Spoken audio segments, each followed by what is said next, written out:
പറവൂർ മാഞ്ഞാലി പാലത്തിൽ നിന്ന് പുഴയിലേക്ക് ചാടി ആത്മഹത്യയ്ക്ക് ശ്രമിച്ച പെൺകുട്ടിയെ സാഹസികമായി രക്ഷപ്പെടുത്തി ബസ് ഡ്രൈവർ. സർവീസിനിടെ സംഭവം ശ്രദ്ധയിൽപ്പെട്ടതോടെ ഒരു നിമിഷം പോലും വൈകാതെ പുഴയിലേക്ക് ചാടിയ ചാലാക്ക സ്വദേശി അജേഷിന്റെ സമയോചിത ഇടപെടലാണ് ഒരു ജീവൻ രക്ഷിച്ചത്. ഇന്നുച്ചയ്ക്ക് 12 മണിയോടെയാണ് സംഭവം. പറവൂർ അങ്കമാലി റൂട്ടിൽ സർവീസ് നടത്തുന്നതിനിടെ മാഞ്ഞാലി പാലത്തിന് സമീപം ആളുകൾ തടിച്ചുകൂടി നിൽക്കുന്നത് കണ്ട് ബസ് ഡ്രൈവർ ചാലാക്ക സ്വദേശി അജേഷ് കാര്യം തിരക്കി. അപ്പോഴാണ് ഒരു പെൺകുട്ടി പാലത്തിൽ നിന്ന് പുഴയിലേക്ക് ചാടിയെന്ന വിവരം ലഭിച്ചത്.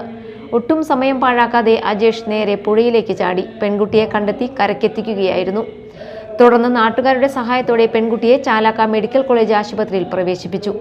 ചികിത്സയിൽ കഴിയുന്ന പെൺകുട്ടി അപകടനില തരണം ചെയ്തതായാണ് ലഭിക്കുന്ന വിവരം.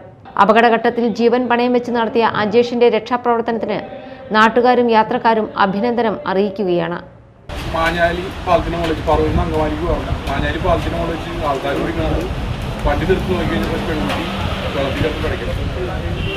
നോക്കിയില്ല, കത്തുകൂടിയിട്ട് നേരെ വെള്ളത്തിൽ ചാടി അതിനെ രക്ഷിച്ച് കരക്കടിപ്പിച്ചു. അതിന് ഹോസ്പിറ്റലിലേക്ക് കൊണ്ടുപോയിട്ടുണ്ട്. എന്തായില്ല, ചാലാക്ക മെഡിക്കൽ കോളേജിലേക്ക് കൊണ്ടുപോയിട്ടുണ്ട്. ചെറുതായിട്ട് ഒഴുക്കുണ്ടായിരുന്നു. Media time, Paravur.